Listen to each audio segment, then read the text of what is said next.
Okay, we have a 2009 Porsche Cayenne.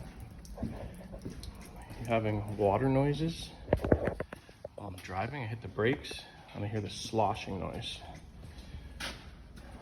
I do live on a back road, so from time to time you get a little bit of mud here and there. So what I figured out was underneath, I've already got the other side draining. Behind the right front or left front wheel, there's these drains. Kind of see it there. And they get clogged. So if you take a screwdriver and just kind of free them up, the water will start to drain and no more sloshing noise. It's like my car's having a pee. The other side's been draining for, I don't know, 5 minutes now. And look at the water that's coming out of it. Unbelievable.